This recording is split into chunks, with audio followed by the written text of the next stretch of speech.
Ayan guys, so welcome sa another vlogan. So nakita nyo guys, ayan. So ikakabit natin tong Momo steering sa Fiesta.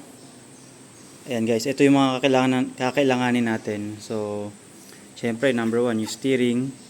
Tapos bumili rin ako ng quick release. Tapos of course guys, sa mga di nakakalam, kailangan nyo pa ng adapter. So ito ang mahirap hanapin, adapter para sa Fiesta. Hindi pwede yung universal. So sa mga naka-Fiesta na gustong magpalit, so ilalagay ko na yung link sa baba para ma-order nyo to. Tsaka syempre pinagbilang ko ng steering wheel tsaka quick release para hindi na kayo mahirapan. So gamitin nyo yung link sa baba. So ito guys yung manual. Ayan. So marami nang available sa YouTube and ayan, pwede natin i-follow.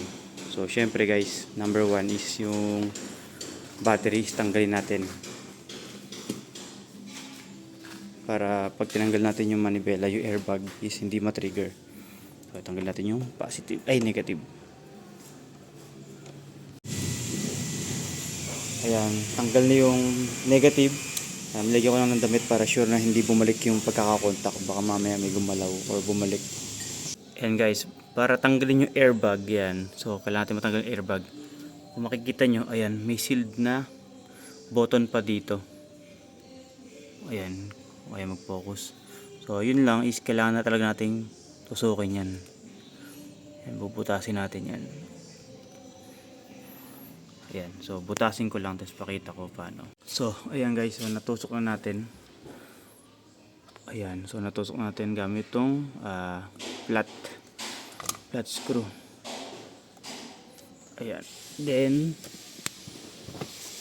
habang tinutusok nyo guys yan, so pakiramdaman nyo kung may bakal kayo matutulak. Ayan.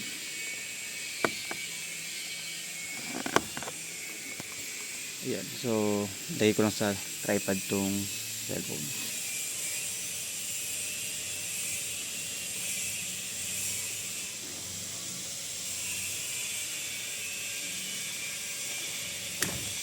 Ayan guys. So ayan, back tayo sa loob. Pagpasensya nyo na maalikabok. So nakaangat guys na yan, is tanggalin natin tong ayan, itong supply. Kulang kayo ng pang-hook para matanggal natin totally. Ayan.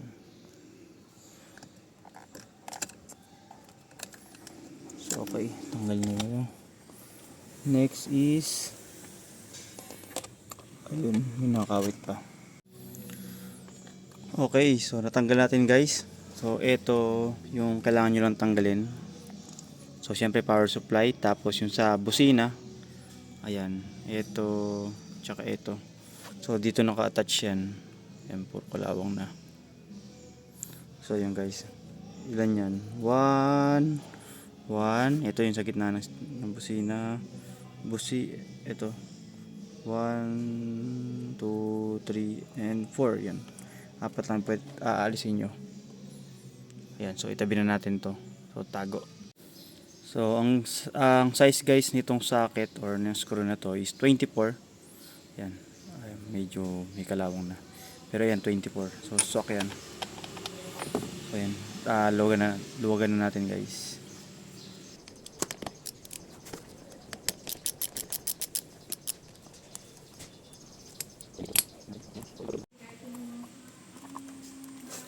So yan guys, so tinatanggal na natin. So be careful sa clock spring. So dahil guys nabaklas na natin, so ito yung una natin ikakabit, itong adapter. So yan guys, is pang Fiesta talaga siya, kaya hindi na kayo problema i-convert pa. So hindi nyo na pag-obrahin. Ayan, so ipapakita ko rin kung magkano total na nagastos ko sa huli. Ito total natin. Ayan. So ayan guys, so make sure nyo hindi iikot tong clock spring, since ayan, mayroon siyang space naman sa taas. Ayan, so ayan guys, so nakalapat siya yung thread nya. Ayan, kung nakikita nyo, nakalapat siya. Ayan, hindi siya yung tulad ng iba kasi, so hindi ganito na parang screw. So ayan guys, so lapat siya. So So kailangan natin ikabit yung mga screw. Tsaka yung wiring guys, yung busina. Saan natin papalusutin. Yun na lang yung check natin kung paano. Ayan, so para guys mailipat natin yung busina is kailangan natin palitan to. Yung naka lagay dito. So ground to. So ground yan. So tanggalin natin. So gamit syempre yung flower. So dapat meron kayong kahit ganito man lang. Ayan o. Pag kasi Ford, puro torque screw or flower tawag nila. Kaya dapat yan. Pag Ford mga sasakyan nyo or pag may piyesta kayo, bilhin na kayo ng ganito. Ayan. Luwagan natin yung ground. So yun guys, luwagan ko lang to, then check natin paano natin may kakabit dito. Okay, so natanggal na natin guys. Ayan, then ito yung adapter, so kinabit ko lang kanina, pero tanggalin muna natin. Ayan, para maikabit natin to. So ayan.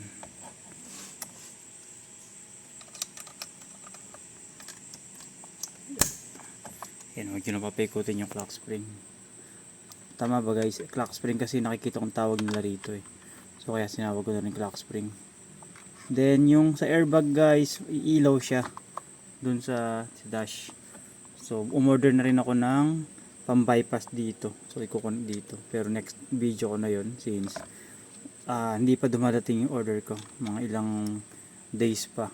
So unahin muna natin ikabit tong sa manibela. So okay. So kabit ko lang guys.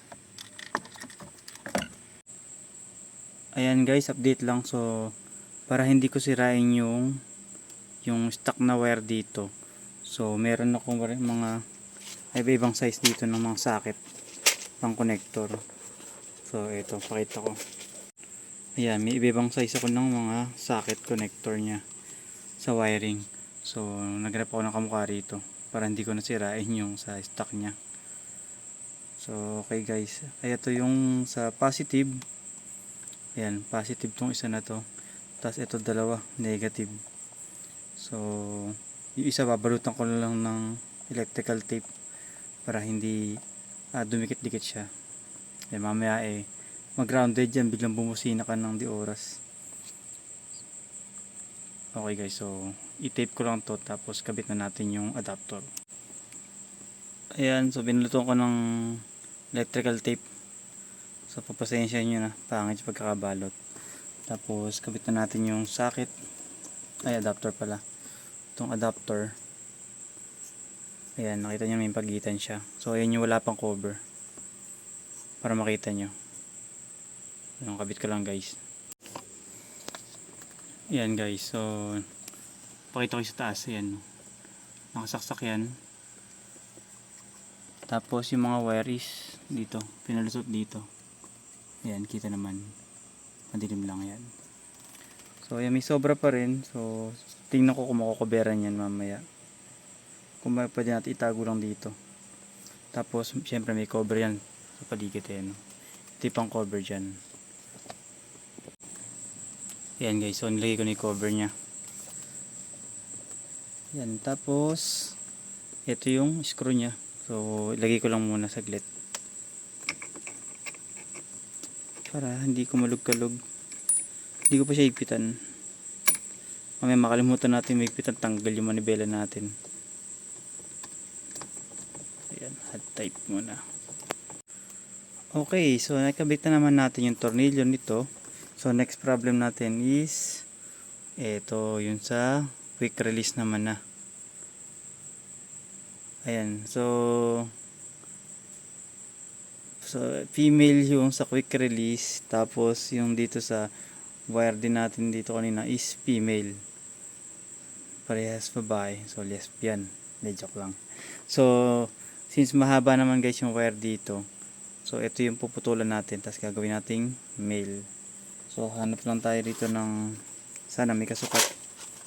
Ayan, kasukat sa mga socket natin. So guys, not sure yung tawag dito in term, pero yan, mukhang socket din naman siya. So yan, so pili lang ako guys dito kung may kasukat, tapos kabit natin. So So okay guys, nakabit na natin yung male and female. So huwag kayo malilito, positive and negative. So bigyan yung palatandaan. So kinabit ko na rin. So tingnan natin kung may tatago natin dito. Pero balutan mo natin electrical tape to para sure tayong hindi dumikit-dikit dyan. Okay, so naikabit na natin guys. So hindi ko muna siya hinigpitan pa, mga tornilyo. So baka mamaya tabingi yung manibela. So hindi ko pa alam yung kakalabasan. Hindi ko alam yung palatandaan eh. So i-adjust na lang natin. Kaya nilugan ko muna. Lagyan natin tong yan natin.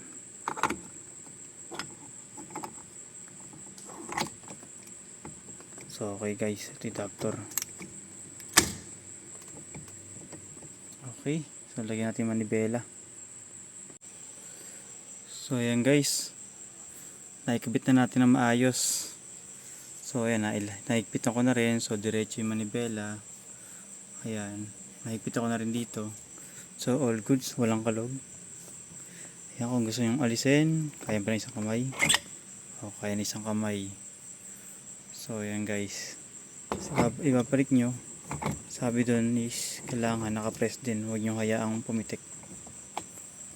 So hindi ko mapiga ng isang kamay. So yan, then itetest ko na lang guys is yung busina. Minsan pansin nyo gabi na. So bukas ko itetest to kung gumagana. Okay guys, ayan. So tinetest drive na natin tong Fiesta. So sa bago nating manibela. Then yung busina guys, ayan. So naikabit natin ng maayos. Tingnan nyo. Diba? Madali siyang pindutin. Then dahil naka bucket seat guys ako, so naka racing seat ako, naka-atras yung upuan ko. So tama-tama lang na humaba rin yung manibela natin.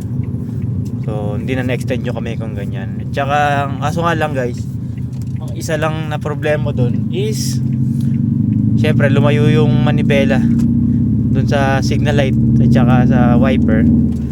Kaya ayan, napa-order na rin ako ng yung extension dito para lang doon sa ilaw. So yung sa wiper di naman kailangan na lagyan since hindi naman siya laging gamit. Pero itong sa ilaw, ayan, signal light, kailangan natin lagyan kasi medyo bitin. Then yun guys, so nabanggit ko naman yung airbag si ilaw since wala pa yung in-order natin na pangkabit doon sa pang-bypass sa airbag. So ayan guys, sa mga gustong mag-install din ng ayan, steering wheel, aftermarket steering wheel, so nasa description ulit yung mga in-orderan ko, lalo doon sa adapter. So para hindi na kayo mahirapan maghanap, tingnan nyo na link sa baba, doon kayo umorder gamit yung link. Ayun guys, so maraming salamat ulit sa mga nanood. See you on my next vlogan.